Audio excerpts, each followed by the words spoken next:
Hello guys, today I will show you how to paint skin for Fury Road Orks. And if you prefer to read or you need a little bit more details, there is a link to article in the description box. Today's sponsor is StudioJollyRoger.com, which is my own painting service. So if you want my team to paint your miniatures, give it a look. And as always, thank you for watching. Okay, so the idea is to paint the orc as Fury Road Warboy. So in this tutorial I will show you specifically how to paint his skin.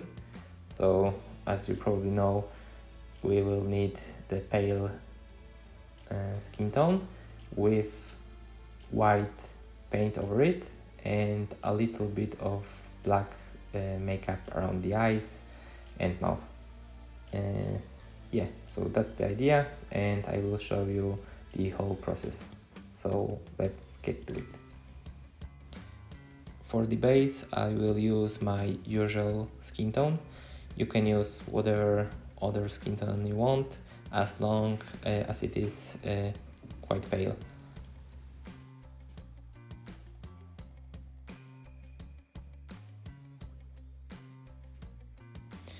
I will airbrush this base layer, so I need to make quick airbrush mix, which is just the base paint with a little bit of water.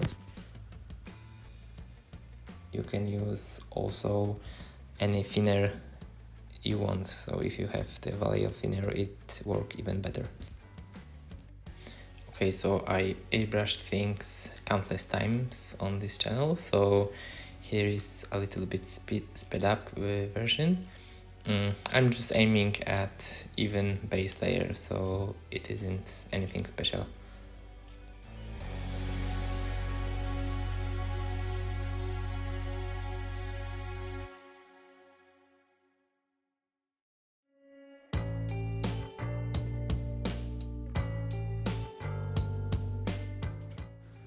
Okay, so I have the base color. Now I can paint the white makeup. I'm using just the regular white paint. The position of the highlights is the usual, so the eyebrows, the forehead, the ears, chin, etc. And the difference is in applying the paint. So I don't want to make like the smooth color transition. I want to paint some texture, so I'm just doing a lot of small dots to make it look like paint smeared over the skin. Yeah, I'm using medium dilution of the paint, so regular paint with a little bit of water. I want to make the layers visible, but not too much. I can always smooth them out a little bit at the end, but we'll get to this in a minute. And to make the highlights a little bit more pronounced, I just concentrate the white dots more and more in the place of highlights. So it is just a little bit different technique for highlighting. If you don't feel sure about this, you can always start with arms just to get a little bit of practice. And if the texture looks too rough, you can just glaze it with the white paint and it should be a little bit smoother.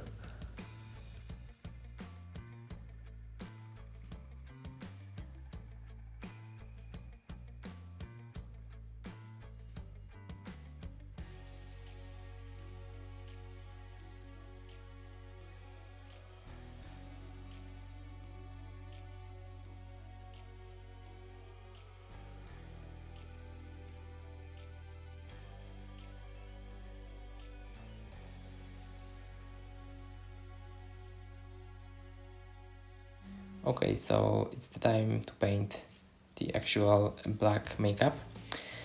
At this step I just want to try it, because obviously it's a little bit difficult because the orc face isn't as the exactly as human face. So the eyes are pretty easy, but nose and mouth are a little bit tricky. Painting makeup over the nose is much easier when you actually have a nose. So yeah, I just trying to sketch it a little bit, and that's why I'm using just plain black paint. So I started with a little bit thicker paint, just to make the main lines of the makeup, and then I just tried to glaze over it, so just to smooth out the color transitions, so make it look like the makeup is a little bit smeared off. Yeah, so this shouldn't take you very long, but try to finish each brush stroke at the core of the makeup. So for example, for the eyes, you should aim at the eyeballs just to make the color transitions smoother. And yeah, it will be a little bit different for each orc, but eyes and nose are the most important, and for the mouth you need just to make a hint of the teeth, because orcs obviously have big exposed fangs, and humans just had to paint over the lips to make it look like school teeth. And don't worry too much about, I'm trying to make it smooth, but you shouldn't worry too much, because it can be corrected at the later steps with just plain white. You just need to make sure that you have very decent sketch for the black makeup, and then just work a little bit more to polish it. In the movie, the war boys had very different kinds of black makeup, but I will save that for the next orcs. In this particular case, I will go with the standard skull. So as you can see, it's the eyes, the nose, and the teeth on the bottom lip. You can be more creative and do whatever the kind of makeup you want.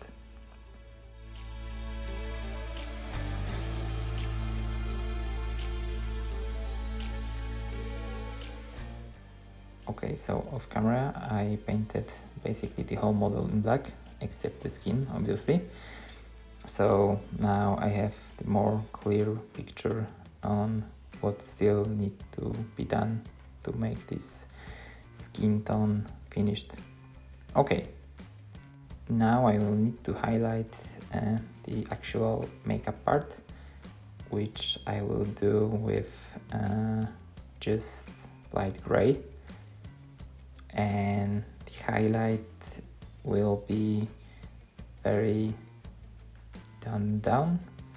I don't want to make it brighter than the skin, so I won't go all the way up to the white, just only the light gray.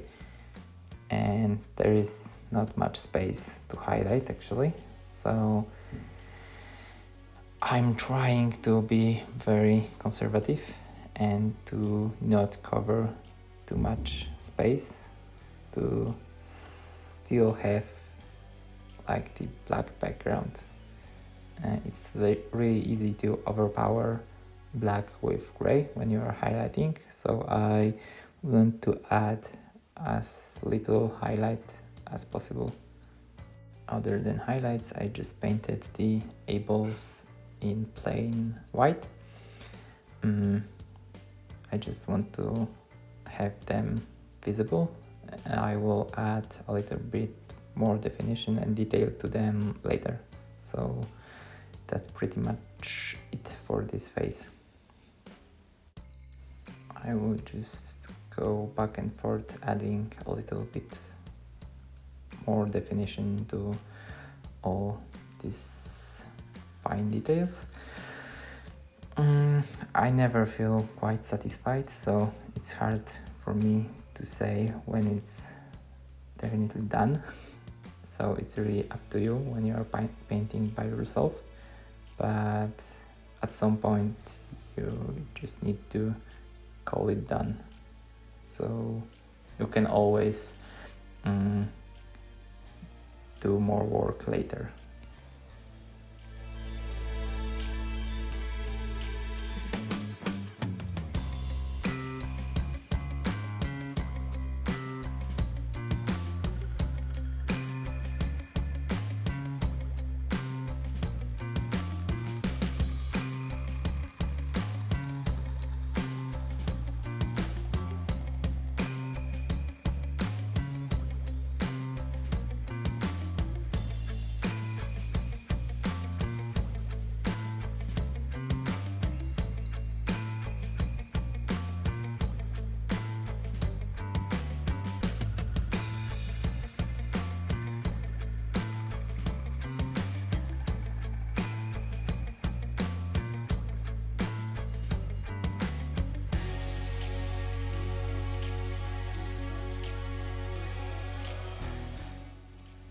Okay, so now it's the time to add a little bit more definition to his skin and paint his scar.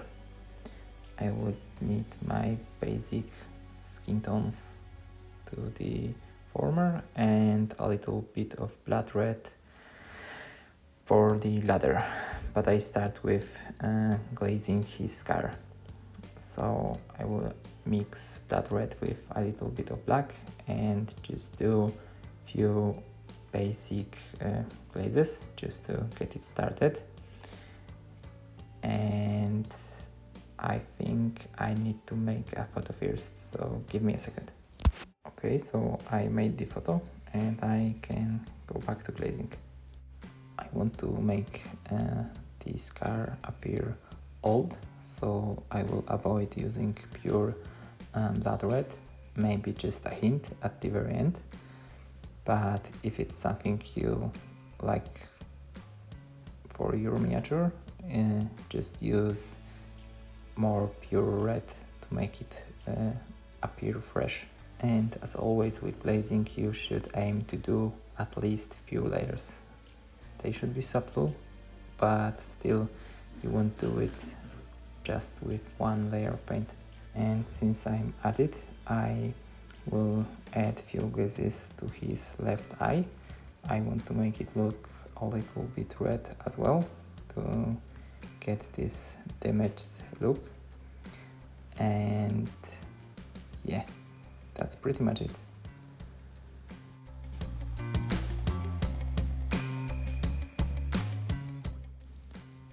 Now I need to enhance the shadows a little bit more. So I will just take a little bit of diluted paint. It should be less diluted than in glazes, but still.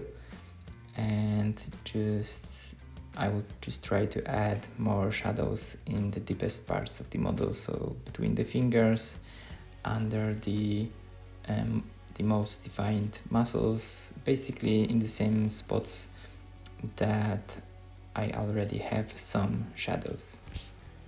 I'm probably getting into a little bit unnecessary territory, because after this scar it should be done, but I just wanted to add a little bit more contrast, because the whole scheme for the skin is pretty flat, but that's how it's supposed to be. But a little bit more shadows won't hurt anyone. But if you feel like your model is done at this point, you're probably right. You don't need to go as far as I did.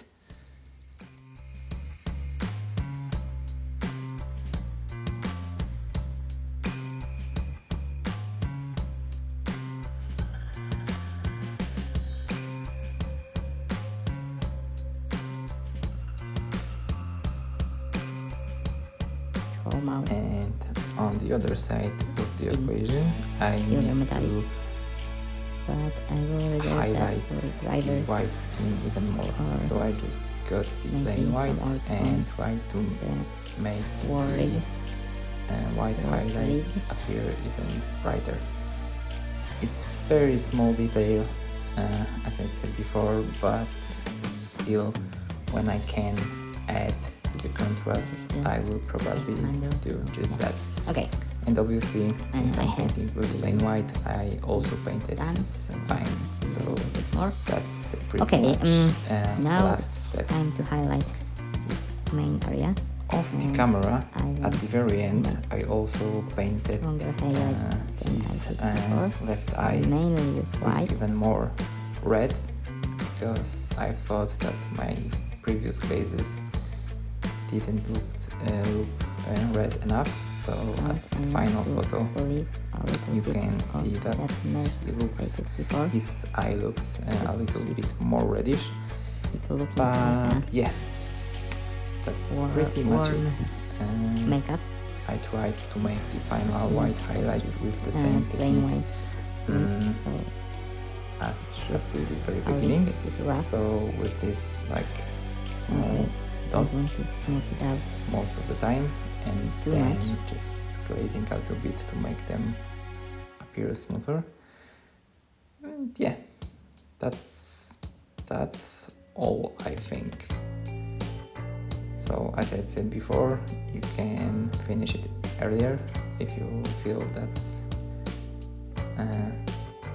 enough for you, but it's the good habit to have to think about the contrast almost all the time, because on the small scale models it's very important to make all the details very colorful and distinct, which means that in the most cases the bright parts should be as bright as you can get them, and the dark parts should be as dark as you can get them, obviously. Yeah, that's pretty much all the process. Okay, so I don't want to spend more time on the skin, so I think it's done, and now I just need to paint the rest of the owl. So yeah, but for this video it's all. I hope you will use that little idea of Mad Max Orks, and see you in the next video. Cheers, guys.